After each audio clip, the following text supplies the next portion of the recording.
वैसे तो इस देश में सियासी लफ्जों में अगर कहा जाए तो हर चुनाव आग का दरिया है और वहीं से 2024 का रास्ता निकलता है।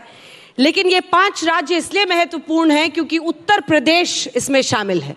और इसीलिए अध्यक्ष जी माइक उठाइए और बताइए कि 5 राज्यों में चुनाव है, बीजेपी अध्यक्ष कितने तैयार हैं? देखिए, हमारे यहाँ सिर्फ बीजेपी का अध्यक्ष ही तैयार नहीं होता, सारी पार्टी तैयार होती है। और हमारी पार्टी पूरी तरीके से चुनाव के लिए ही नहीं, हर समय हर परिस्थिति में तैयार रहती है। और सिर्फ राजनीतिक कारणों से नहीं रहती है, सामाजिक कारणों से भी तैयार रहती है। We are a party which works 24/7 × 365। हम 24 घंटा 7 दिन 365 दिन काम करते हैं और हर परिस्थितियों में पार्टी का विस्तार हो और पार्टी के कार्यकर्ताओं का विकास हो। रीज़न बीइंग कि हमारी पार्टी एक विचार प्रधान पार्टी है, आइडियोलॉजिकल बेस्ड पार्टी है और इसके साथ साथ ये एक समाज में, देश में परिवर्तन के लिए पार्टी है। तो सिर्फ राजनीतिक परिस्थितियों में ही काम नहीं करती है, अन्य परिस्थितियों में भी ये हमेशा काम करती है। अभी कोरोना हुआ तो सारी पार्टियां लुप्त हो गई। No party was seen on the ground, it was only Bharatiya Janata Party and our lacks of workers were working. तो ये जो परिस्थिति आती है ये भारतीय जनता पार्टी में ही होता है। हमने कहा जैसे हम विचार और विकास कार्यकर्ता का हो, ये तो करते ही हैं, लेकिन चुनाव के दृष्टि से भी अगर हम विपक्ष में हैं तो हम ऑपोजिशन के मुद्दे क्या हो सकते हैं समय समय पर उठाते हैं। और राइट फ्रॉम द डे जिस दिन हमको ऑपोजिशन का मैंडेट मिलता है, अगर हम सरकार में हैं तो right from that very day हम इस मैंडेट में हम क्या क्या कर सकते हैं और क्या क्या हमने वायदे किए हैं। और इसके लिए हम पार्टी की तरफ से भी मॉनिटर करते हैं और सरकार की मॉनिटरिंग कमेटी की तरफ से भी मैनिफेस्टो के इम्प्लीमेंटेशन के लिए हम वर्कआउट करते हैं। तो एक जिसको कहते हैं कि लगातार सतत प्रक्रिया है जिसमें हम मॉनिटरिंग के प्रोसेस को लेकर के चलते हैं। अब आपने जैसे उत्तर प्रदेश की बात की, तो उत्तर प्रदेश में हम अब चुनाव में नहीं आ रहे हैं। जिस दिन Yogi ji became the chief minister, from that very day small और बिग इंसिडेंट्स, हर एक घटनाओं को सीरियसली लेते हुए उसमें हमको क्या करना है इसको हम करते हुए आ रहे हैं। और आज जब हम चुनाव के दहलीज पर खड़े हैं तो बाकी पार्टियां जागी हैं, हम अपनी यात्रा में बहुत आगे काम में जुटे रहे हैं। आपने विस्तार की बात की तो हमारा संगठन नीचे तक, हमारे half of the activities is over now it is only implementing at the grass root level. तो हम तैयार हैं और हमारी पार्टी तैयार है। क्या स्ट्रैटेजी अलग क्या है? जेपी नड्डा जी के आने से बीजेपी की स्ट्रैटेजी कैसे बदली है? आपका क्या वैल्यू एडिशन है? देखिए, ये थॉट प्रोसेस का फ़र्क है। ये विचार हर एक पार्टी में क्या होता है, अब मैं अध्यक्ष बन गया हूँ इसलिए अब मेरे बनने के बाद मैं ये करूँगा, मैं ये करूँगा, मैं ये करूँगा। वहाँ वन अपमैनशिप बहुत होती है। हम आइडियोलॉजिकल बेस्ड पार्टी हैं। हमारे यहाँ हम सामूहिकता में सोचते हैं, कलेक्टिवली सोचते हैं और हम कंटिन्यूटी में सोचते हैं। इसलिए हमारी पार्टी में मैं कुछ अलग करूँगा इसकी आवश्यकता ही नहीं पड़ती है। हम जो काम पार्टी में था उसको हम और गति दे रहे हैं। I will tell you an example. लोग भूल जाते हैं, राजनाथ सिंह जी ने पार्टी में कहा ईच बूथ 10 यूथ। ये उस समय के लिए एकदम पार्टी के लिए बहुत ही एक नई प्रक्रिया थी। उसी को नितिन गडकरी जी ने आगे बढ़ाया। अमित शाह जी ने कहा कि ईच बूथ 20 दलित कार्यकर्ता, 20 women, 20 youth, 20 OBC, 20 economically backward people, हर एक को जोड़ो, ये उन्होंने किया। मैंने उसको हम पेज प्रमुख तक ले गए, हमने उसको बूथ कमेटी तक पहुंचाया। आज 10,40,000 इलेक्टोरल बूथ्स हैं जिसमें से हम अभी 8.5 लाख तक पहुंचे हैं। मुझे इसको 10,40,000 तक पहुंचाना है और ये 8.5 लाख लोगों को हमको एक्टिवली एसोसिएट करना है। तो it is a continuous process. और यही हम उत्तर प्रदेश में भी इसी काम को हम और गति के साथ, अगर योगी जी का नेतृत्व है, मोदी जी का आशीर्वाद है, तो नीचे हमारा कार्यकर्ता उसको लेटर और स्पिरिट में अक्षरशः कैसे इंप्लीमेंट कर सकता है इसके काम को हम कंटिन्यूटी दे रहे हैं। और जो काम अच्छे हुए हैं, हमारे यहाँ इशू होगा डेवलपमेंट का। स्ट्रैटेजी की आपने बात की, समाज के सभी वर्गों को जोड़ना, ये हमारा उद्देश्य होगा। This is my strategy. वैसे स्ट्रैटेजी जो होती है वो पर्दे का विषय होता है, पब्लिकली हम डिस्कस नहीं करते हैं, लेकिन बाय एंड लार्ज हमारा जो विचार है, टेक एवरीबडी इनटू कॉन्फिडेंस, सबको साथ लेकर के चलना है। सबके लिए हमने जो काम किया है वो वहाँ तक बताना है। और जैसे कनेक्टिविटी उत्तर प्रदेश में बहुत बड़ा इशू है, वो हम लोगों ने उसको अच्छे तरीके से किया है, उसको जनता तक ले जाना है। अभी तो पूरा मौका मिलेगा सर आपको, यूपी पे गिनाने दूंगी मैं सबको। चलिए, हेल्थ, एजुकेशन, ठीक है, आओगी सर मैं। तो इसलिए मैंने अपने स्ट्रैटेजी सवाल पूछा सर, क्योंकि लोग कहते हैं मोदी जी और योगी जी सब तय करते हैं, देखिए अध्यक्ष जी कैसे स्ट्रैटेजी को मतलब बदलते हैं क्या? नहीं, देखिए हमारे यहाँ सामूहिकता में सोचा जाता है। प्रधानमंत्री जी कभी भी जिस विचार को रखते हैं, उस विचार के बारे में वह अपने साथियों के साथ हमेशा चर्चा करते हैं। योगी जी जिन बातों को रखने, मैं मोदी शाह कहना चाह रही थी। हाँ ठीक है, तो जो वो दोनों भी करते हैं, मान लीजिए मोदी जी भी कहते हैं या अमित शाह जी भी कहते हैं, तो मोदी जी के विचार को नीचे तक हम लोगों के द्वारा डिस्कशन हो करके, चर्चा हो करके वह चीज़ आगे छन करके आती है। इसके प्रोसेसेस हैं। प्रोसेसेस ये हैं, मान लीजिए कि कोई आइडिया ओरिजिनेट होता है मोदी जी के द्वारा, तो वो साथियों से चर्चा करते हैं।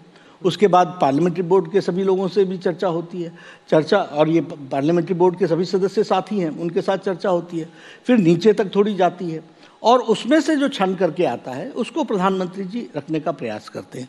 तो it is under his leadership and he is the leader, so he उनके विचार जो हैं वो तो हैं ही सबसे महत्वपूर्ण, लेकिन वो सबको साथ लेकर के चलते हैं। आपने मंत्री के तौर पर भी उनके साथ काम किया है और अब आप अध्यक्ष जी बन गए हैं, वो कुछ बदला है क्या? कुछ देखने का स्टाइल या बोलने का स्टाइल? देखिए, मोदी जी के साथ मैं जब 29 वर्ष का था और युवा मोर्चा का राष्ट्रीय अध्यक्ष था, तब वो मेरे प्रभारी थे और ऑल इंडिया जनरल सेक्रेटरी थे। तो उस समय से लेकर के उनके साथ मुझे काम करने का मौका मिला। बाद में मैं हिमाचल में विपक्ष का नेता बन गया, बीजेपी ग्रुप का नेता बन गया, वो मेरे प्रभारी बन गए, तो तब भी मुझे उनके साथ काम करने का मौका मिला। बहुत कुछ सीखने का मौका मिला, बहुत कुछ, हर दिन मैं सीखता हूँ। और एक छोटे होने के नाते उनका जो प्यार, उनका जो हर एक समय गाइडेंस है, और गाइडेंस सिर्फ राजनीतिक नहीं होता, उनका गाइडेंस व्यक्तिगत रूप में भी होता है। कोई एग्जाम्पल? क्या हमारे जीवन में हम कैसे बिहेव कर रहे हैं, हमारे दैनंदिन जीवन में, उसमें भी उनका हमेशा सुझाव रहता है। और किस तरीके से हम समाज के लिए उपयोगी हो सकते हैं, how we can utilise every minute for the nation, इसकी प्रेरणा वो हमेशा हम सबको देते रहते हैं। और कोई नौजवान अगर रास्ते से थोड़ा सा दायां बायां जाता है, बहुत कष्ट होता है उनको, वो बड़े स्पष्ट शब्दों में बोलते हैं कि मुझे बड़ा दुख है, बड़ा नौजवान, इससे बहुत आशा है, इसको आगे बढ़ना है, इसको, इतनी चिंता करते रहते हैं। कल पार्टी कैसे चलेगी इसकी चिंता करते हैं, और इसके लिए सब लोगों को अच्छे शब्दों में जो भी सुझाव देना है, राइट फ्रॉम हेल्थ, अच्छा, right from health to how we should behave, how we should go forward. और हम, जैसे उन्होंने कहा कि हमें विश्वास का सेतु बनना है, तो इसको अब वो नरेट करके बताते हैं कि हमको विश्वास का सेतु कैसे बनना है, और इसके लिए एक नहीं अनेकों को बनना है। कैसे बनना है? अपनी क्रेडिबिलिटी बनाओ, अपने आप की, अपने जो आप कहते हो उसके प्रति आप खड़े रहो, कमिटमेंट के साथ खड़े रहो, बोलने के पहले 10 बार सोचो, बोलो तो फिर उसको पूरा करो। ये सारी चीज़ें छोटी छोटी बातें हैं, लेकिन वो इनफॉर्मल एजुकेशन में बहुत कुछ हमको बताते हैं। और मैं तो कह सकता हूँ कि उस समय से, और एक 29 साल का लड़का क्या होता है, नटखट बालक होता है, वो एक रिवोल्यूशनरी भी होता है, तो वहाँ से पॉलिटिक्स में होता है सर नटखट बालक और 50 वाला युवा। देखिए, अब ये तो ऐसा है कि हर एक की सुविधा के अनुसार हो जाता है, जैसे जैसे होता है, तो अब मैं उसके बारे में तो नहीं कहूँगा, लेकिन मैं अपने आप को तो नटखट बालक ही कहूँगा। उस समय से लेकर के गढ़ना, और सिर्फ मेरे को ही नहीं किया उन्होंने, ऐसे बहुत से लोग हैं जो पार्टी के लिए आगे बढ़ने के लिए हमेशा प्रयासरत रहे। उनके साथ उनका व्यक्तिगत संबंध व्यक्तिगत बातचीत उनके परिवार से लेकर के उनके सारे लोगों के उनके दैनंदिन जीवन में घटने वाली घटनाएं यहाँ से लेकर के पर्सनल सजेशन से लेकर के सब चीज़ों में उनका बहुत बड़ा योगदान। अब आते हैं सर उत्तर प्रदेश पर। गन्ना में फंस गए, अब जिन्ना का सहारा है। कोई गन्ना में नहीं फंसे, गन्ना में हमारे विरोधी फंसे हैं। ये योगी जी की सरकार है जिसने 1,40,000 करोड़ गन्ना का भुगतान किया है। This is on record. और हमने समाजवादी पार्टी अखिलेश का भी उधार दिया है 10,000 करोड़ रुपए उसका भी दिया है। और अखिलेश ने 95,000 करोड़ दिया था, हमने 1,40,000 करोड़ रुपए भुगतान दिया है। ये दोनों बीएसपी एसपी दोनों की सरकारें मिला करके इससे ज़्यादा बनता है जो योगी जी ने दिया है। इनके टाइम में बीएसपी के टाइम में 21 चीनी मिलें बंद हो गई। इनके टाइम में 11 चीनी मिलें बंद हो गई अखिलेश के ज़माने में। हमारे टाइम में चीनी मिलें खुली और उनको फिर से रिवाइटलाइज किया गया। इतना ही नहीं, गन्ने की खेती वेस्टर्न यूपी में बढ़ी है। जो गन्ने की खेती करते हैं उनकी संख्या बढ़ी है। पेराई सबसे ज़्यादा गन्ने की उत्तर प्रदेश में हो रही है। हमारे एथेनॉल का भी सबसे ज़्यादा जो हो रहा है वो भी उत्तर प्रदेश में हो रहा है। तो इसलिए गन्ने का जहाँ तक सवाल है, हम लोग पूरी ताकत के साथ जो काम योगी जी ने किया है उसको किसान के सामने रखने वाले हैं। और किसान उस बात से कन्विंस भी है कि सबसे ज़्यादा भुगतान हमने किया। जहाँ तक आपने जिन्ना की बात कही है, अखिलेश जी इस विषय को लेकर के आए हैं। निश्चित रूप से ये उनकी मानसिकता को भी प्रदर्शित करता है और उनके साथ साथ वह वोट की राजनीति के लिए क्या कर सकते हैं और देश की विघटनकारी ताकतों को इयोलॉजाइज कर सकते हैं, उसको वो एक ऊंचे पेडिस्टल पर दिखाने की कोशिश कर सकते हैं। और देश ने देखा है कि देश का विभाजन हुआ, जिन्ना का क्या रोल है, सरदार पटेल, और उसको एक मंच पर लाके खड़ा करते हैं। तो ये सब चीज़ें भी जनता के बीच में ले जाना ये हमारी जिम्मेदारी तो अच्छा हो गया ना सर आपके लिए। तो देखिए, हम अच्छा नहीं मानते, हम लपक लिया आपने सर। देखिए, लपकने का सवाल नहीं है। अब आपने अखिलेश की बात की, कई लोग कहते हैं आपके लिए चैलेंज होगा। मैं कहता हूँ अखिलेश चैलेंज नहीं है, लेकिन अखिलेश की मानसिकता जो प्रदर्शित हो रही है ये हम सबके लिए चैलेंज है। कहाँ 567 प्रिंसली स्टेट्स को जोड़ करके इस देश को भारत के लौह पुरुष सरदार पटेल ने स्थापित किया। महात्मा गांधी का आशीर्वाद रहा और उनके साथ जो सदा देश को विभाजित करने के लिए लगा रहा और देश को विभाजित करके छोड़ा, ऐसे जिन्ना को इक्वेट कर देना, ये मानसिकता है जिसको हम चैलेंज करते हैं और ये मानसिकता हमको बताती है। मैं इतना ही कहूँगा, क्योंकि आपने जिन्ना गन्ना और आपने इन सारी बातों को छेड़ा है, कि ये अखिलेश जी का जो चैलेंज आप सब लोग कहते हैं, मैं ये मानता हूँ कि ये जितने भी वंशवाद के प्रोडक्ट हैं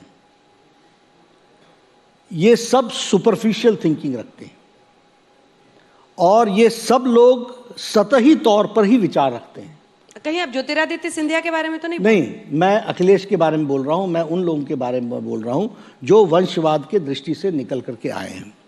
और मैं ये भी कहना चाहता हूँ कि ये लोग सतही तौर पर सोचते हैं, सुपरफिशियल सोचते हैं, वोटों की झड़बड़ी में रहते हैं और वोट आने के लिए क्या कॉम्प्रोमाइज़ किया जा सकता है, चाहे वो नेशनल इंटरेस्ट के साथ कॉम्प्रोमाइज़ हो, तो उसके लिए भी तैयार रहते हैं।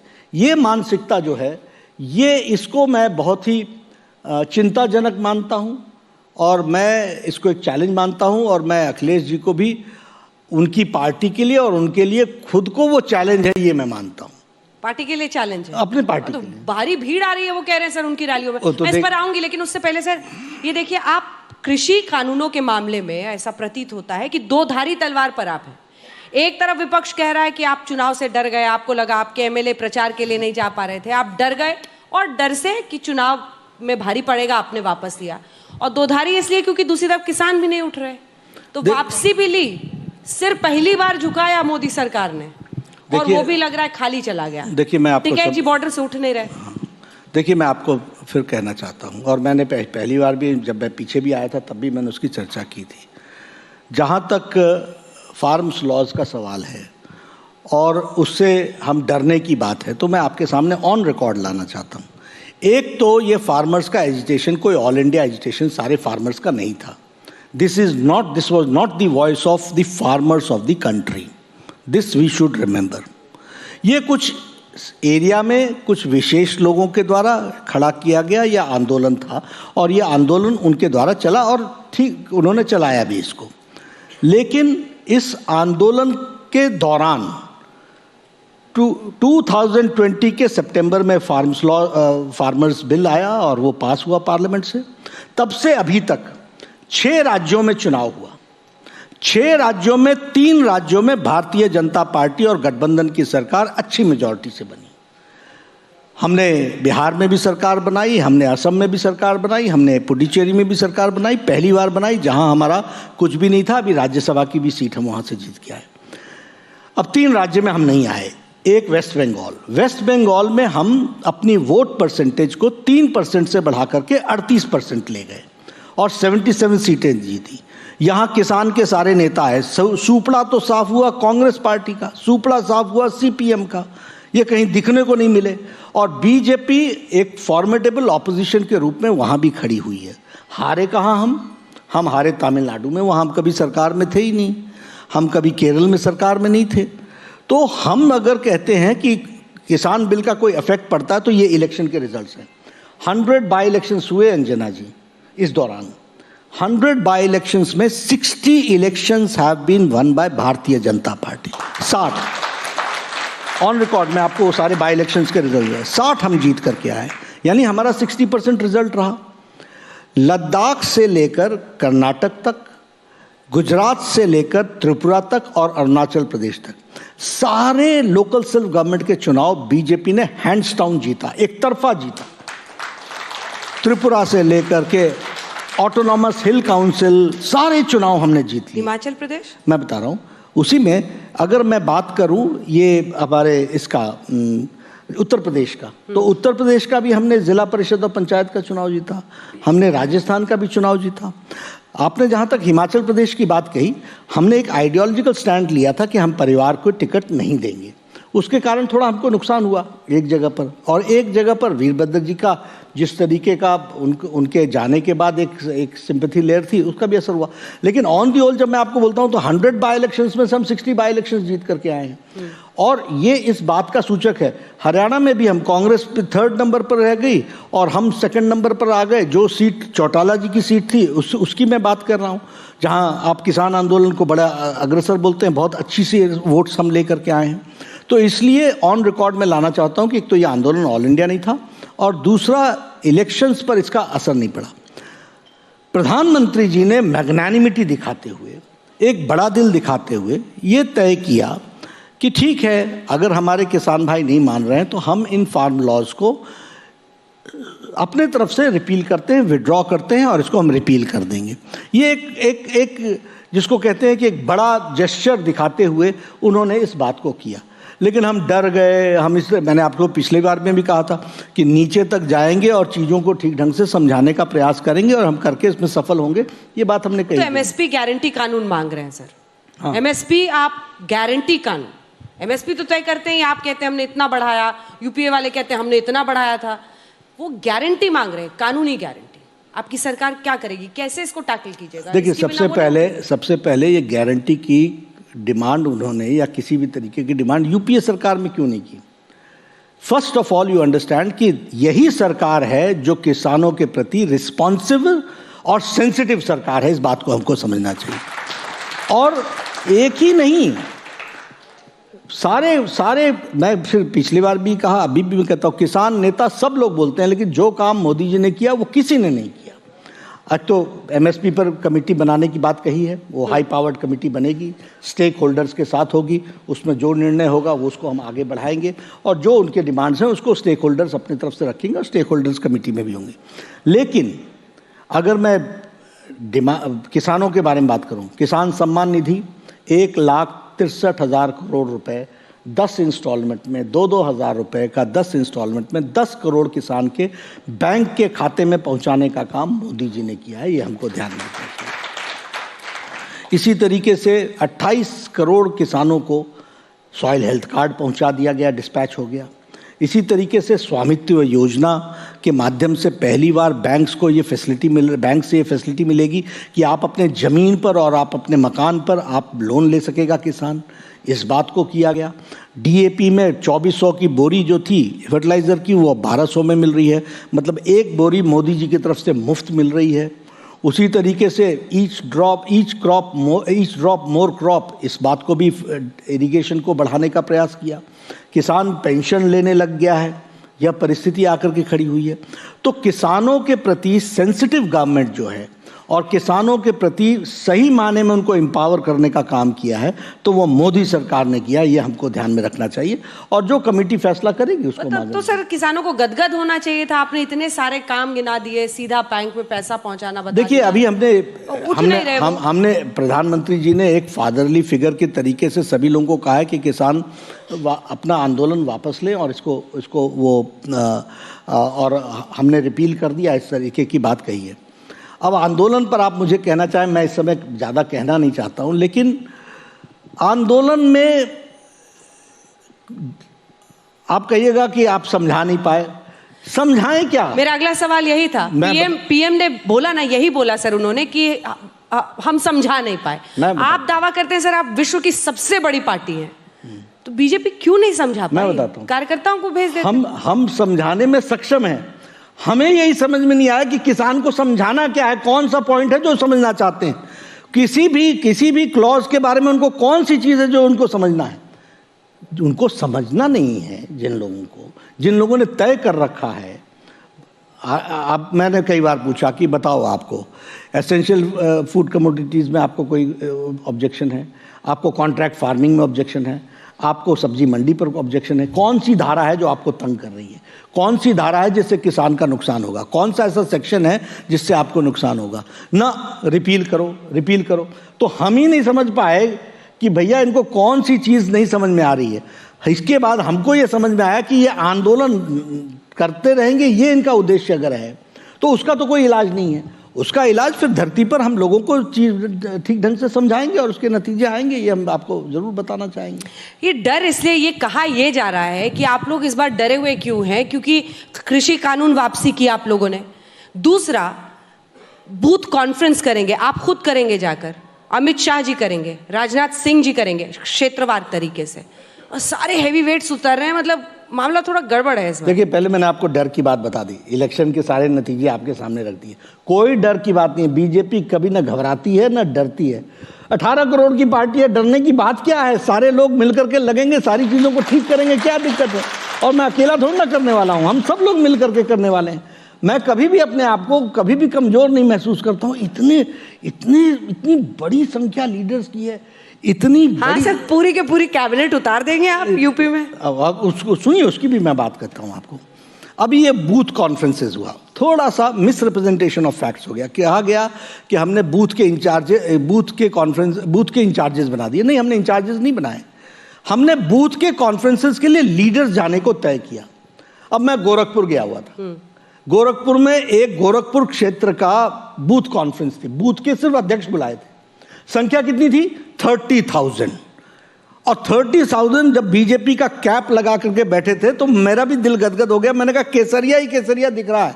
और मैंने कहा यह सम्मेलन है कि जनसभा है, मैं अंतर नहीं पता कर पा रहा हूं। तो आप बताइए, अगर 30,000 लोगों को एड्रेस करना हो तो अमित शाह न जाएं, राजनाथ जी न जाएं और हम न जाएं, और उनको हम मोबिलाइज ना करें, उनको हम ताकत ना दें, और उनको हम जिसको कहते हैं कि पैट ना करें, उनको हम शाबाशी ना दें, तो कैसे पार्टी चलेगी? इतनी बड़ी संख्या में, इतनी बड़ी। अब गोरखपुर में मैं गया तो मैं बार बार कह रहा था कि ये मुझे लग ही नहीं रहा है कि मैं कोई ऑर्गेनाइजेशनल वर्कर्स को संबोधित कर रहा हूँ। The number is so huge, 30,000। और 30,000 लोग जब सामने खड़े हैं और ये सम्मेलन है, कॉन्फ्रेंस है, तो अगर बीजेपी के कॉन्फ्रेंसेस 30,000 के होने लगेंगे तो फिर केंद्रीय स्तर का ही नेता कोई जाएगा जो उसको एड्रेस करेगा और उसको रखेगा।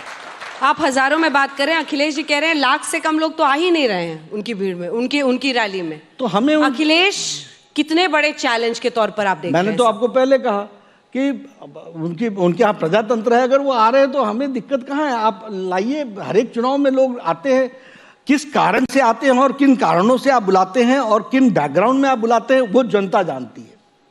उनका क्या चुनाव फैक्टर होता है वो भी आपको मालूम है, वो किस तरीके के लोगों को प्रोत्साहन देते हैं वो भी मालूम है, जग जाहिर है। किस तरीके के लोग सर? जिस तरीके का गुंडाराज उनके टाइम में रहा है, जिस तरीके के एक विशेष वर्ग के लोगों का बोलबाला बुलाते हैं, जिस तरीके से उन लोगों को इस बात के लिए प्रोत्साहन देते हैं कि तुम हमारी सरकार बना दो, उसके बाद तुम्हारा राज चलेगा, थाना तुम्हारा, डिस्ट्रिक्ट तुम्हारा, इलाका तुम्हारा, सब डिवीजन तुम्हारा, बाकी जनता जाए जहां जाना है। तो ऐसे लोगों को चैलेंज कौन है? बीजेपी है। और उन लोगों का जिनका रोजगार चला गया, अब सारे के सारे माफिया उत्तर प्रदेश छोड़ करके चले गए, वो बेरोजगार हो गए, तो वो तो अखिलेश के साथ खड़े होना चाहेंगे ही चुनाव में। यही तो उनके लोग हैं, ये जो खड़ा होना चाहते हैं। क्या आप यादवों के बारे में बोल रहे थे? मैं ऐसा कभी नहीं कहता हूँ, वर्ग विशेष। वर्ग विशेष कौन सर? आपको मालूम है मैं अब इस तरीके से क्यों बोलूं, लेकिन हाँ, वह सबको रिप्रेजेंट नहीं करते हैं, वो समाज को खंडित करते हैं। उनकी भाषा वो वर्ग को भी और धर्म को भी, दोनों को खंडित करता है और देश को भी खंडित करने की योजना बनाता है। इस बात को हमको उनकी भाषा से स्पष्ट दिखता है। प्रियंका गांधी आजकल बहुत सक्रिय है और हमने देखा हाथरस से लेकर लखीमपुर खीरी, वो भी जबरदस्त उनको लड़ते हुए देख रहे हैं आप? देखिए, प्रियंका जी आई हैं, अच्छी बात है, प्रजातंत्र है, सबको आना चाहिए, सबको इस संगठन के काम में करना चाहिए, लोग जुड़े, अच्छी बात है, वो अपनी बातों को कहें, अच्छी बात है। लेकिन एक बात ध्यान में रखनी चाहिए कि लीडर और रीडर में अंतर होता है। लीडर और रीडर लिखे हुए भाषण से जनता में काम नहीं होता, इसमें से निकलना पड़ता है, इसकी खुशबू में से निकलना पड़ता है, इसके लिए लगना पड़ता है। चुनाव से 4 महीने पहले आकर के तो ये आप लीडर नहीं होएगा, आप रीडर होइएगा। आपको जो समझा दिया जाएगा वो आप बोल करके आगे चल देंगे। तो ये हमको समझना चाहिए। और मुझे तो बड़ी खुशी है, मैं उनको देखा, वैसे मैं किसी पर टिप्पणी नहीं करता हूं, लेकिन मुझे खुशी है कि भारतीय जनता पार्टी के कार्यशैली ने और हमारी संस्कृति ने, इन नेताओं ने जिन्होंने कभी भी मंदिर के दर्शन नहीं किए, आजकल चंदन लगा करके भाषण दे रहे हैं। ये इस बात का सूचक है कि राजनीति में किस तरीके से जो चीज़ों में बदलाव आ रहा है, उसके साथ आपको समावेश होना पड़ रहा है। देर आए दुरुस्त आए, भगवान आपको सुबुद्धि दे, आप काम में जुटिए।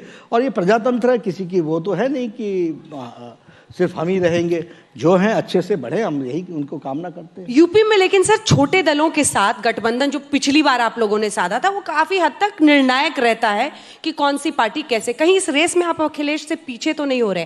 एंटी बीजेपी पॉलिटिक्स के वो सेंटर बन रहे हैं, राजभर हो, तमाम पार्टी, आरएलडी हो, जो पूर्वांचल पुराने साथी आपके थे वो भी सब उनकी तरफ मैग्नेट की तरह चिपक रहे हैं।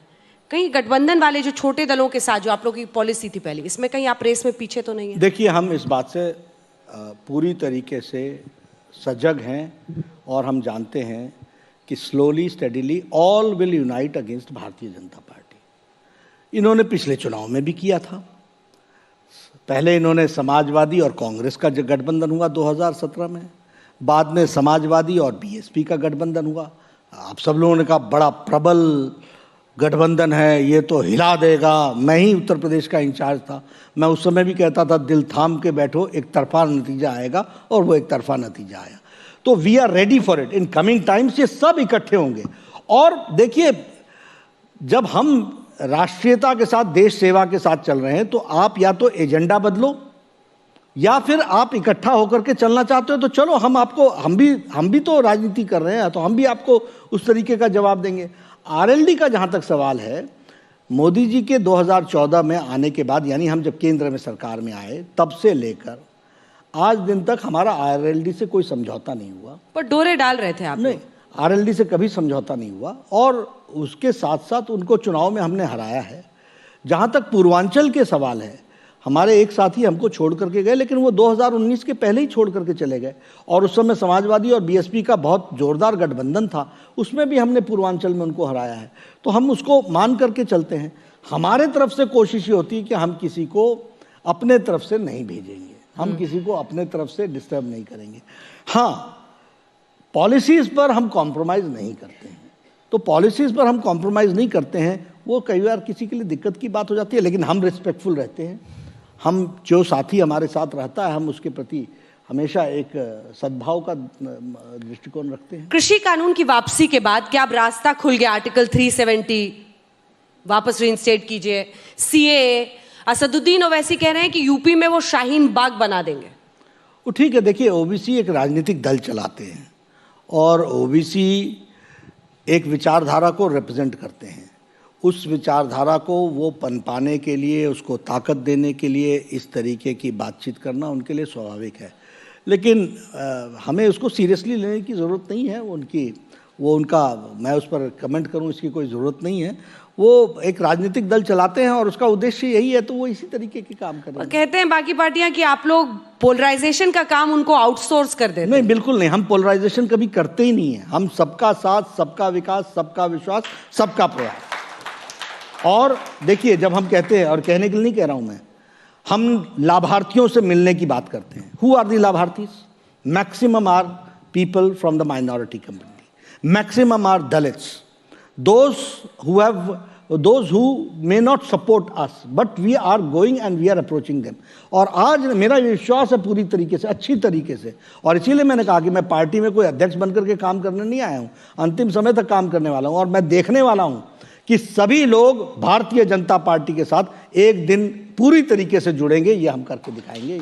यूपी की आपकी इंटरनल रिपोर्ट क्या कह रही है? इससे पहले कि हम अन्य राज्यों पर जाएं सर, क्या इंटरनल सच वाला बताइएगा। एकदम सच ही बताते हैं, मैं झूठ तो बोलता नहीं हूँ। आप बताइए मैंने कभी झूठ बोला हो? मैं अपने तरफ से तो प्रयास यही रखता हूँ कि जो सच्चाई है। 300+ हम जाएंगे। 300+? बिल्कुल, एक तरफा।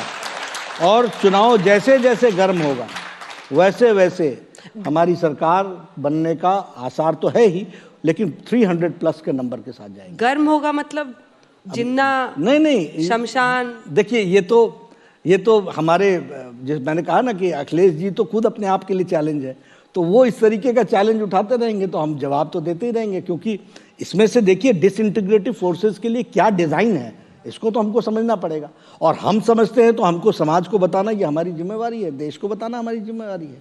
अब जरा पंजाब और बाकी राज्य जो है उस पर जल्दी जल्दी आ जाते हैं। सर, पंजाब में आपको क्या लग रहा है? क्या बहुत नाराजगी है किसानों को लेकर? आपके कृषि कानून की वापसी, आपको लगता है कुछ बदलाव होगा? क्या रणनीति होगी? देखिए, कृषि कानून के वैसे पंजाब के अंदर भारतीय जनता पार्टी के लिए हमेशा एक सद्भाव रहा है। ये कृषि कानून वापस होने के बाद जो एक उनके दिलो दिमाग पर एक कंटेंशन था वो भी हट गया है। इसलिए पंजाब में हमारी स्थिति और हमारे प्रति, और इसका सबसे बड़ा उदाहरण आज जो वरिष्ठ लोग भारतीय जनता पार्टी में पंजाब के नेता ज्वाइन कर रहे हैं, ये इसका सबसे बड़ा सिग्नल है। ये हम नहीं बता रहे हैं, सब लोग पार्टी को ज्वाइन करने के लिए आगे आ रहे हैं। हम तो 23 सीटों पर लड़ने वाले लोग हैं। हम 23 सीट पर लड़ने वाले लोगों के साथ जुड़ने के लिए अगर मान लीजिए कि अकाली दल के कुछ लोग तैयार होते हों, कांग्रेस पार्टी के लोग तैयार होते हैं और आ रहे हैं, बड़े बड़े लोग आ रहे हैं, बड़े बड़े नाम आ रहे हैं, तो this is an indication that in Punjab भारतीय Janata party has got a very congenial environment. हमारे लिए बहुत अच्छी फेवर की बात है। दूसरी बात कि जितना हमारे सिख भाइयों के लिए मोदी जी ने किया है, और दिस इज़ ऑन रिकॉर्ड, ये हमारे सिख भाई भी मानते, उतना किसी ने नहीं किया है। गुरुद्वारा प्रबंधक हरमंदिर साहब ने फॉरेन कंट्रीब्यूशन रेगुलेशन एक्ट को उसको लागू करके वहाँ फॉरेन कंट्रीब्यूशन मिल सके, इसकी चिंता की गई।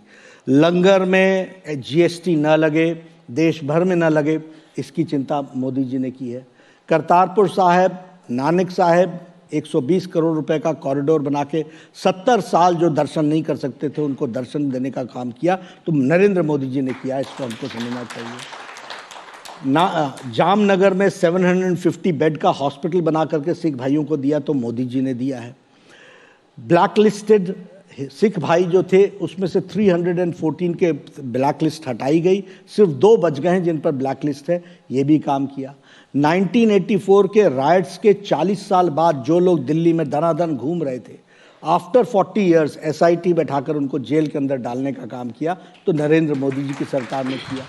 तो इसलिए हर एक तरीके से 350 साल का गुरु गोविंद सिंह जी का प्रकाश पर्व बहुत हर्षोल्लास के साथ मनाया गया, उसमें योगदान किया। जी। जलियांवाला बाग का जो जीर्णोद्धार हुआ और आज वहाँ साउंड एंड लाइट प्रोग्राम और उसको जो अपडेशन किया गया, वह भी मोदी जी के प्रेरणा से और उनके डायरेक्शन पर हुआ है। तो जितना सिख भाइयों के लिए काम हुआ और उनके जो इश्यूज थे उनको एड्रेस हुआ है, उतना किसी ने नहीं किया, वह मोदी जी ने किया है। और यह बात हम जनता के बीच में और सिख भाइयों के बीच में भी रखने वाले। कृषि कानूनों पर ही अकाली दल ने अपना समर्थन एनडीए से खींच लिया था। अब जबकि कृषि कानूनों की वापसी हुई है, क्या अकाली दल के साथ कोई समझौता गठबंधन हो सकता है? क्या कोई बातचीत आपकी हुई है? नहीं, हमारी कोई बातचीत नहीं हुई है। देखिए, वो गए भी अपने आप थे। वो एक दिन आए थे मेरे पास, सुखबीर जी आए थे और बाकी लोग आए थे, हम आपसे विड्रॉ करते हैं सपोर्ट। हमने कहा देखो, हम तो कभी किसी को भेजते नहीं हैं, हमारा सबसे। और पिछले चुनाव में सब लोग बोल रहे थे, लास्ट चुनाव में, कि बीजेपी अकेली लड़े। हमने कहा नहीं, प्रधानमंत्री जी ने कहा कि सबसे पुराना गठबंधन है, हम नहीं तोड़ेंगे, कम वोट में। We can face some problems in the elections, but हम साथ चलेंगे। वो हमको छोड़ करके गए। उसके बाद हमने जो काम किया है वो मैग्नानिमिटी को ध्यान में रख करके किया है। अकाली दल ने कोई ऐसी चर्चा भी नहीं की है। फोन पर भी बात नहीं? नहीं, ऐसा नहीं है, उनके साथ कोई बातचीत नहीं हुई है, तो इसलिए हम उस पर। कैप्टन अमरिंदर, उनके साथ हमारी बातचीत चल रही है, उनके साथ हमारी बात चल रही है। देखते हैं आगे चल करके क्या हो। क्या वो किसानों के साथ समझौता कराने में भी आप लोगों के साथ संपर्क में है? ऐसा नहीं, वो उनके साथ चुनावी दृष्टि से आगे की बात चल रही है। उत्तराखंड में पर अब आते हैं सर, आपने 3 सीएम बदल दिए। बच्चे नाम याद कर करके मुख्यमंत्री का परेशान हो जाते हैं, याद करते हैं तब तक अगला सीएम का नाम आ जाता है। देखिए, ये भारतीय जनता पार्टी एक जीवंत और जीवित पार्टी है। हर टाइम हर विषय को हर तरीके से संपूर्णता में हम लोग सोचते हैं। तो जिसकी कुर्सी जाती है जरा उसकी सोचिए। हम इस तरीके से सोचते नहीं है, न किसी की कुर्सी जाती है। हम सबको सम्मान देते हुए चलते हैं और हमारे जो ओल्डर जनरेशन ने जो अच्छा काम किया है उसके प्रति हम साधुवाद भी देते हैं। और ये नहीं है कि आपको हमने चीफ मिनिस्टर से हटा दिया तो आप पार्टी में आपको कोई जिम्मेवारी नहीं है। आपको पार्टी में बहुत अच्छी जिम्मेवारी, अहम जिम्मेवारी देने वाले हैं और हम देते भी हैं। लेकिन ये हमारा सोच नहीं होता। मैंने कहा ना, वन अपमेंटशिप चलता नहीं है। अच्छा, आप ही बताते हैं ना सर बुलाकर कि अब आपका।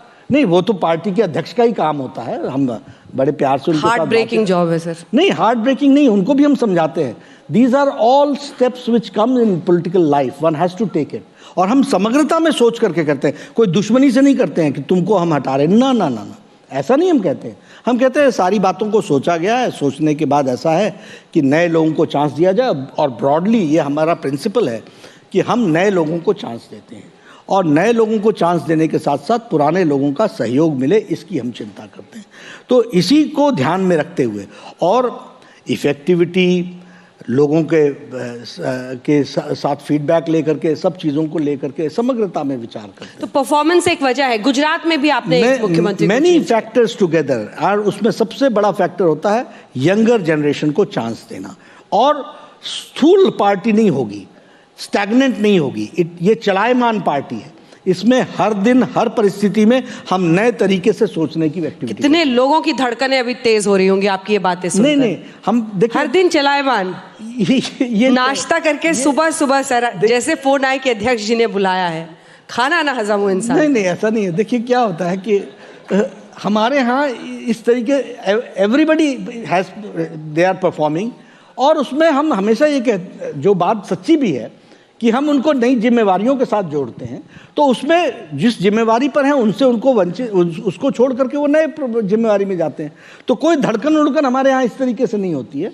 ये हम सब लोग इसी तरीके से लेते हैं। और मैं सबको राजनीति में कहता हूँ कि भाई जिस दिन बनाया था उस दिन तेरे को पता था कि तुमने बनना है? नहीं मालूम था। जब तुमको ये नहीं मालूम था, तो जब हम तुमको ये कह रहे हैं कि अब अगला जिम्मा तुमको दूसरा मिलने वाला है, तो परम ज्ञान टाइप बातें हो गई कि जो दुनिया में आया है वो एक दिन जाएगा। नहीं, ऐसा नहीं। देखिए सर, सबको अच्छी नींद आए इसलिए बता दीजिए अगली बारी किसकी है, किस पे तलवार लटकी है? मैं बताता हूँ आपको। पहली बात, इस बात को समझिए कि हम सब लोगों को इस बात के लिए प्रेरित करते हैं, you are not for any chair, you are for a mission. And for mission, party decides where you have to stay and you have to go. इसको दिमाग में बार बार भर लो। और मैं इसे और नहीं एकदम निकालिए सर, अध्यक्ष वाला पूरा इमोशन। मैं सबको बोलता हूं, देखो तुमसे तुम्हारे से खुद के बाल नहीं काटे जाएंगे, ये दूसरा ही काटता है। तो इसलिए don't try to see to it कि तुमने अपना कैरियर बनाना है। ये तुम अपना काम करते चलो, यहां पार्टी में आपके लिए बनाने के लिए बहुत लोग बैठे हैं, वो पूरा काम करेंगे, अच्छे से करेंगे और आपको अच्छे तरीके से आगे बढ़ाएंगे। ये हम बार बार उनको इसलिए बोलते हैं क्योंकि आप किसी कुर्सी से चिपक न जाइए और उनके प्रति प्रेम न पैदा कर लीजिए। आप इशू से जुड़िए, आप लोगों की सेवा से जुड़िए, वो काम करने के लिए आप आगे निकलिए, ये हम कहते हैं। एक होता है सर बाल काटना, एक होता बाल संवारना। हम संवारते हैं सर, तो सब चैन से सो सके। अगली किसकी बारी है मुख्यमंत्री की? तलवार किस पे लटकी हुई है? आपने अभी गुजरात की बात की। गुजरात में देखिए, हमारा पार्टी 3 दशक से सरकार में है, मजबूत पार्टी है और वहाँ संगठन में आइडियोलॉजिकली चीज़ों को और एक अच्छे संस्कारों के साथ बनी हुई पार्टी है। वहाँ हम लोगों ने एक एक्सपेरिमेंट इस बात को किया है कि हम एक साथ नए जनरेशन को चार्ज देते हैं। ये बीजेपी हिम्मत कर सकती है, ये मोदी जी के नेतृत्व में चलने वाली सरकार और पार्टी ही हिम्मत कर सकती है कि इस तरीके का एक्सपेरिमेंट करें और ओल्डर जनरेशन का साथ मिले और यंगर जनरेशन आगे बढ़े। ये प्रोसेस अगर होता है तो बीजेपी में होता है और ऐसे एक्सपेरिमेंट्स को हम लोग हमेशा करते रहते हैं। मैंने फिर कहा ना, ये जीवंत पार्टी है, इसमें हमेशा हम सोचते रहते हैं और हम पार्टी के कार्यकर्ताओं को भी कहते हैं कि आप मिशन से जुड़े रहो, चलते चलो, कोई चिंता मत करो। ये तुम्हारे बारे में सोचना, मेरे पास ऐसी आपसे अब चर्चा चल पड़ी तो मैं कहूँ। हाँ, बिल्कुल। मैं कई बार मेरे को लोग बायोडाटा लेकर के आते हैं और कह देते हैं, मैं कहता हूँ भैया तुम बीजेपी को पहचाने नहीं। यहाँ तुम ये जो ग्लॉसी पेपर पे बायोडाटा लेकर के आए हो, तुम हमको आधा घंटा दे दो, तुम्हारे सारी जानकारियाँ मैं तुमसे ज़्यादा तुम्हारे बारे में बता दूंगा। ये बीजेपी है। तो यू डोंट नीड कि यू टेल कि हम ये हैं। योगी जी ही अगले मुख्यमंत्री बनेंगे ना अगर जीत हासिल होती है तो? देखिए, हम उनके नेतृत्व में चुनाव लड़ रहे हैं और उनके नेतृत्व में ही हमको आगे जाना है और इस बात को मोहर पार्लियामेंट्री बोर्ड लगाती है, लेकिन उनके नेतृत्व में हम जा रहे हैं। और बीजेपी जीती तो? जी। आपका मन यही है ना, वही बनेंगे ना? होना यही है। अच्छा, यही होना। हाँ, उनके नेतृत्व में हम लड़ रहे हैं, बिल्कुल उनके नेतृत्व में लड़ रहे हैं और उनके ही नेतृत्व में पार्टी सरकार में आ रही है। बिहार के आप हैं सर, और बनारस से आपके पिताजी का भी रिश्ता है, वो रहे हैं। बिहार वाला टच नहीं आता आपकी भाषा में। ऐसा है, 40 साल बाहर हो गए बिहार से, इसलिए टच थोड़ा सा अब नॉर्थ इंडिया में रहा इसलिए। लेकिन बिहार की आपने बात कह दी तो हम कहते हैं, रउआ लोगन सब जानत है कि बिहार के कईनो मुकाबला नहीं थे। और रउआ आपने के भी आरा जिला घर बा, कौन बात के डर बा। तो थोड़ा बहुत मैं बिहारी जितना बोलता हूँ, समझता तो पूरा हूँ। और एक बात और है कि खाना हिमाचली पसंद है वहाँ का? दोनों। दही चूड़ा भूलता नहीं है, लिट्टी चोखा भूलता नहीं है और हिमाचल की सेपू बड़ी, धुली दाल ये भी नहीं भूलती है। तो और मुझे वैसे सभी प्रदेशों का भोजन बहुत अच्छा लगता है। अब मैं साउथ इंडिया में जाता हूँ तो मुझे वहाँ कोई पराठा पनीर खिला दे तो मैं बोलता हूँ मेरे साथ क्यों अन्याय कर रहे हो, इडली डोसा खिलाओ भाई।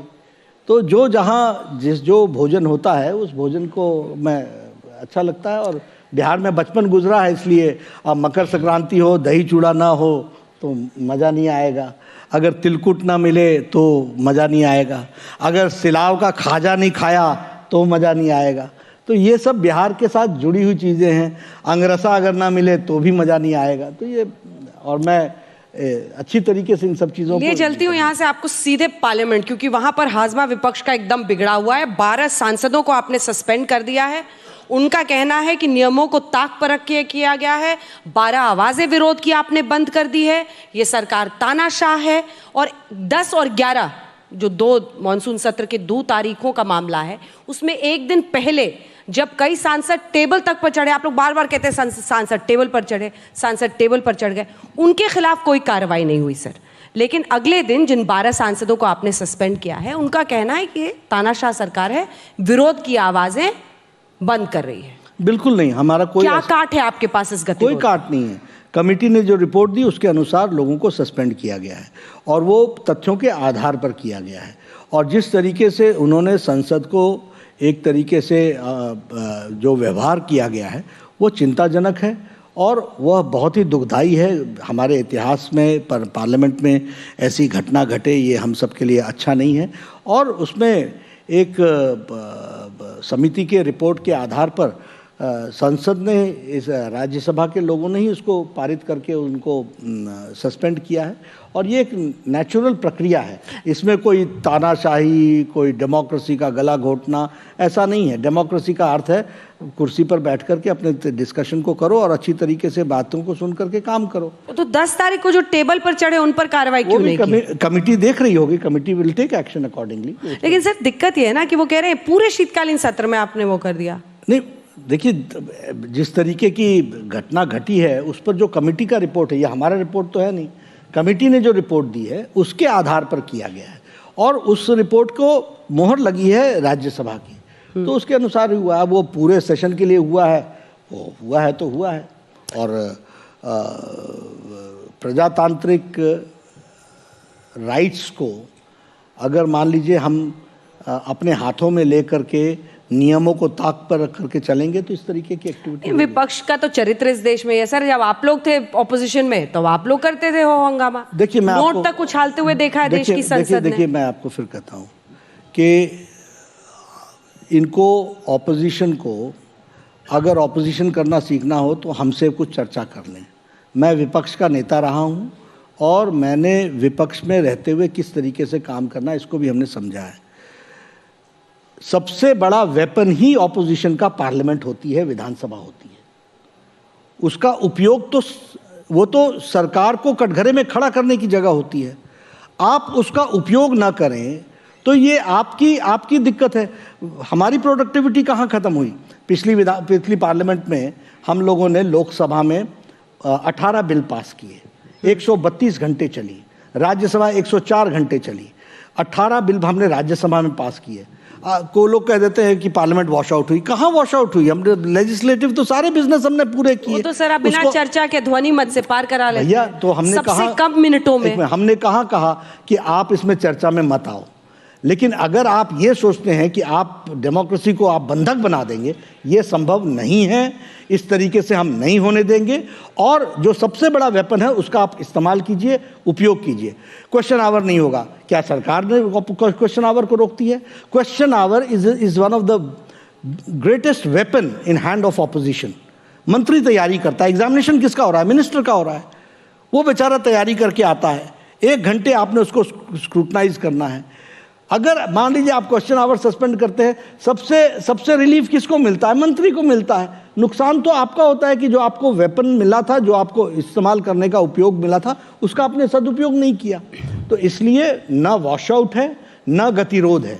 ये ऑपोजिशन, और ऑपोजिशन जो है ना वो हमारी कॉपी करने की कोशिश करती है। देखिए कार्बन कॉपी कार्बन होती है, ओरिजिनल होता है। हम जब विपक्ष करते हैं तो हम ओरिजिनल करते हैं। तो कुछ नया सोचिए ना सर। इतना नया आउट ऑफ बॉक्स, नया नो काम नो वेतन नहीं, वो ठीक है। लाइए। चलिए आगे चल करके आपका सुझाव, उसके बारे में भी विचार किया जाएगा। आप सहमत है मतलब? लेकिन नहीं, ये तो संसद तय करेगी। लेकिन आपका मत कौन सी नौकरी है सर जिसमें सुबह सुबह आइए, लड़ाई झगड़ा कीजिए, घर चले जाइए? यही तो मेरा कहना है कि आप डिस्कशन में क्यों नहीं आते हैं? Short duration discussion, long duration discussion, question से संतुष्ट न हुए तो डिस्कशन, सबके नियम बने हुए हैं। लेकिन सरकार की जिम्मेदारी होती है ना। क्या किया? 15 नोटिस एडजॉर्नमेंट में ठोक रखे। एडजॉर्नमेंट होती है जब आपको सरकार के बेसिक प्रश्नों पर खड़ा होना होता है, तो वो आपको लगता है कि आप उससे निकलने चाहते, वो उस पर आप आते हैं। लेकिन आप डिस्कशन करना चाहते हैं तो किसने मना किया? हम तो चाहते हैं कि डिस्कशन हो, और हम दूध का दूध पानी का पानी करने के लिए तैयार हैं। और हम ही नहीं, कोई भी सरकार होगी उसको करना पड़ेगा। लेकिन yes, the opposition should know to use the rules in their favor, number 1. Number 2, they should be prepared. इनकी इच्छा क्या होती है?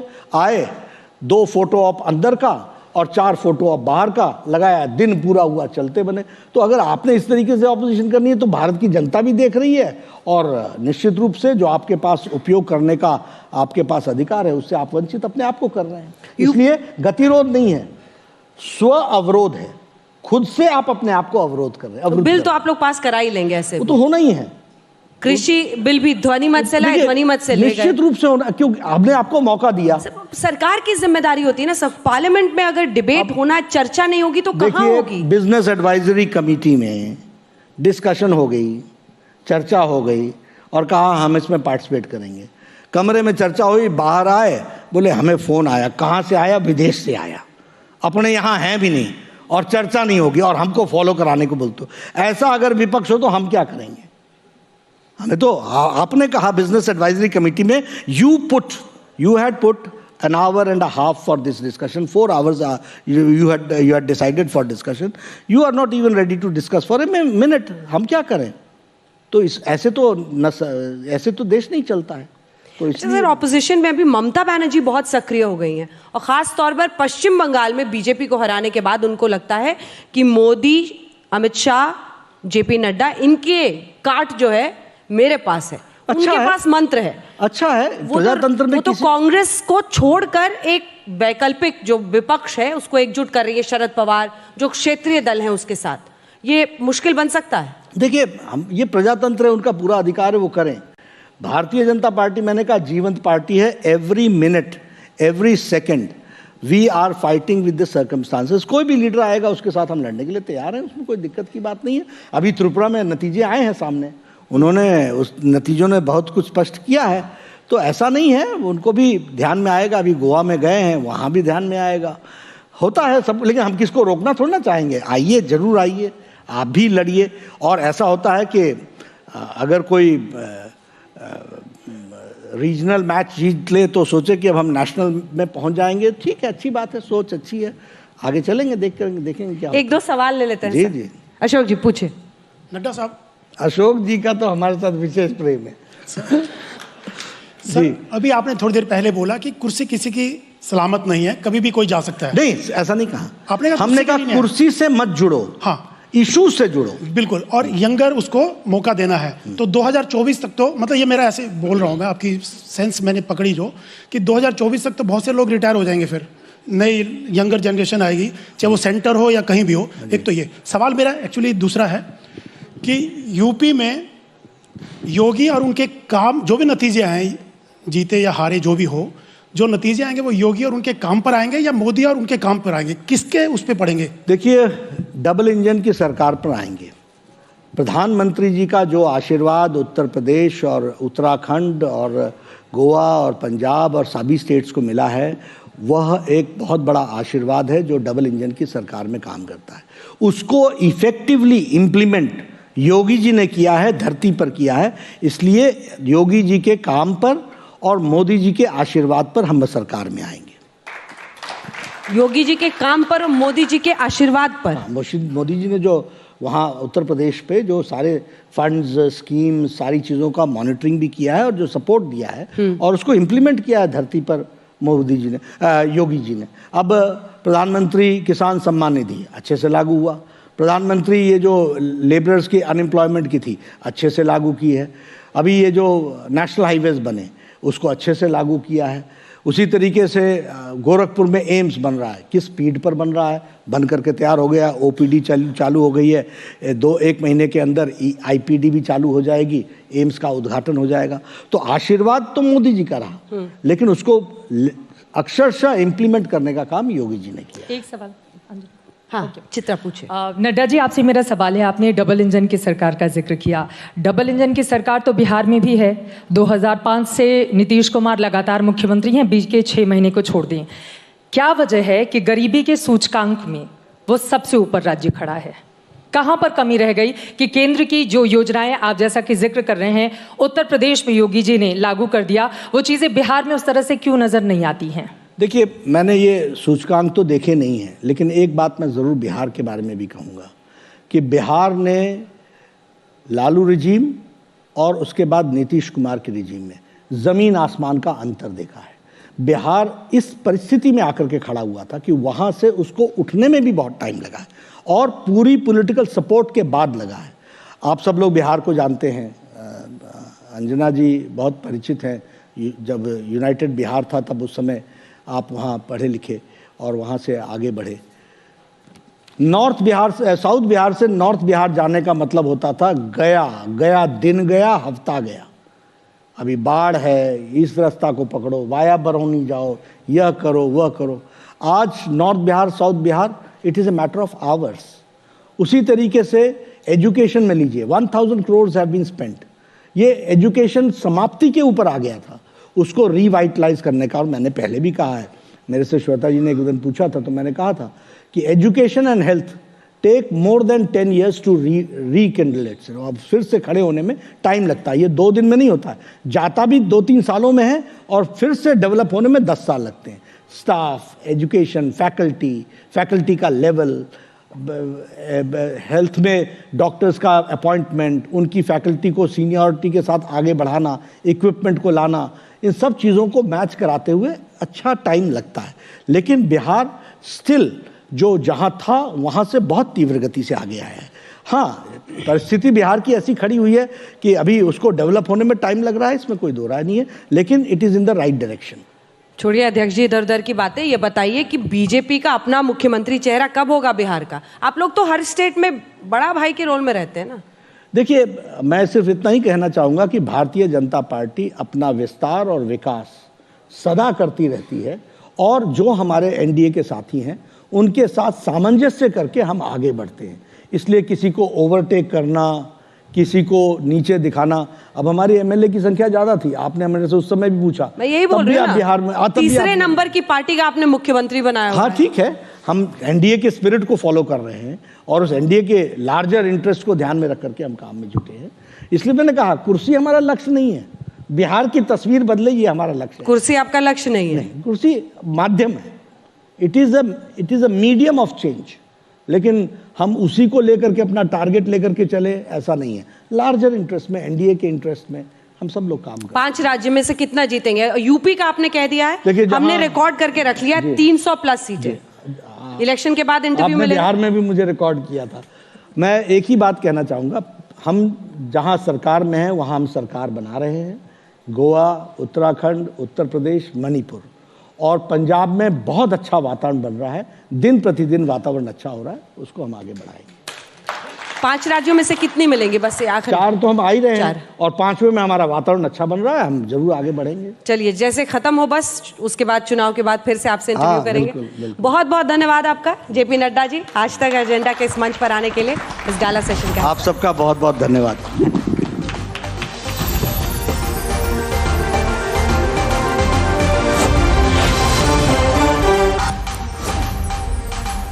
नड्डा जी का बहुत बहुत धन्यवाद अपना कीमती वक्त निकालने